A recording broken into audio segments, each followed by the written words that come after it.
Have you ever stood in Pokhara, looked at the majestic Annapurna massif, and wondered how this stunning valley came to be? Most people think of slow, gradual processes like rivers carving through rock or glaciers grinding down landscapes over millions of years. But the story of Pokhara is far more dramatic, violent, and surprisingly recent. It's a story written not in millennia, but in moments of catastrophic power. Today, we're rediving deep into the geology of Pokhara to uncover a truth that is stranger than fiction. This isn't your typical river valley. This is a landscape born from chaos. The scientific consensus is clear. Pokhara Valley, as we know it, was formed by massive, high-energy debris flows, essentially unimaginable landslides that cascaded down from the Annapurna Mountains. Let's travel back in time. Not millions of years, but just under 1,000. Between the years 1100 and 1400 CE, something truly monumental happened. A catastrophic collapse on the southern slopes of Annapurna unleashed a debris flow of biblical proportions. Imagine a river of rock, mud, sand, and boulders, hundreds of millions of cubic meters in volume, hurtling down into the basin at incredible speeds.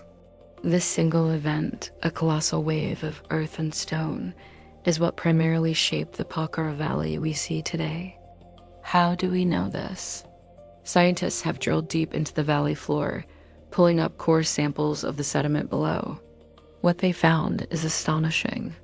In some places, the valley is filled with over 600 meters of unconsolidated material. That's like stacking two Eiffel Towers on top of each other. And this isn't neatly layered sediment like you'd find at the bottom of a calm lake. It's a chaotic jumble of everything from fine clay to massive, angular boulders, some several meters in diameter. The sheer size of these boulders tells a powerful story. No normal river in the Himalayas has the energy to move rocks this big. It takes something with immense explosive force, a debris avalanche. Radiocarbon dating of buried trees and organic matter trapped within these deposits is what allowed scientists to pinpoint the timing of this main event to the medieval period. Now, think about the beautiful lakes of Pokhara, Phewa, Begnas, and Rupa. They weren't carved by glaciers. They are a direct consequence of these debris flows. When this massive slurry of rock and mud surged into the valley, it acted like a giant natural dam, blocking the existing river channels. Water began to pool behind these newly formed barriers. Phewa Lake, the most iconic of them all, was born when its outlet was dammed by this colossal medieval landslide. Sediment analysis from the lake bed confirms its age, suggesting it's less than 1,000 years old, perfectly aligning with the timing of the main debris flow event. The smaller lakes, like Begnas and Rupa, formed in depressions created by the uneven settling and dumping of this massive volume of material. And what about the Seti River, famous for its deep, narrow gorge that cuts right through the city? The Seti provides another crucial clue. Look closely at its gorge. It's not carved into solid bedrock. It's incised into the very same loose, unconsolidated debris that fills the valley. This tells us the river is young and is still actively cutting its way through the material that was deposited here less than a millennium ago. A river carving through solid rock takes eons. A river carving through loose debris can create a dramatic gorge in just a few centuries. The Seti Gorge is a living testament to the recent and rapid formation of the valley. So, where did all this material come from?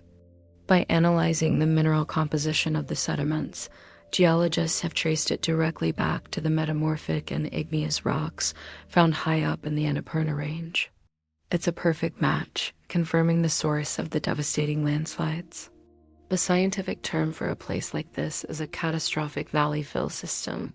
It's a landscape defined not by slow, patient erosion, but by sudden, large-scale deposition. While the main event was around 800 years ago, it wasn't the only one. Deeper core samples reveal evidence of other, older debris flows dating back thousands of years. These earlier events laid the foundation, But it was the medieval avalanche that put the finishing touches on the modern landscape. What could have triggered such a massive collapse? The Himalayas are a hotbed of geological activity. The constant collision of tectonic plates makes the region prone to powerful earthquakes. A major earthquake could have easily shaken the slopes of Annapurna loose, triggering the landslide. Another contributing factor could be intense monsoon cycles. Periods of exceptionally heavy rainfall could have saturated the soil and rock, increasing its weight and reducing its stability, eventually leading to a catastrophic failure. It was likely a combination of these powerful natural forces. The story doesn't end there. Pokhara is still a geologically dynamic place. The vast deposits of loose sediment that fill the valley are still settling and are vulnerable to erosion.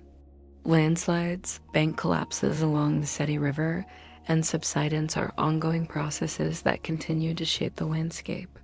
This also means the valley has unique seismic risks.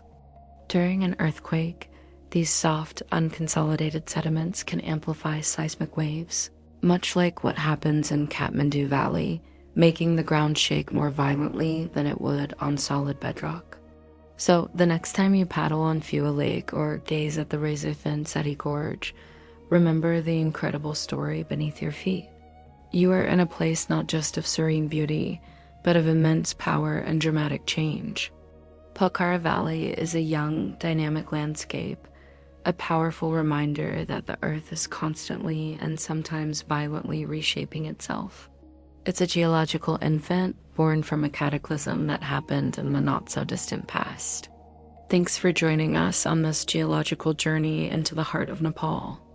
If you found this story as fascinating as I do, make sure to like this video and subscribe for more deep dives into the wonders of our world. See you next time.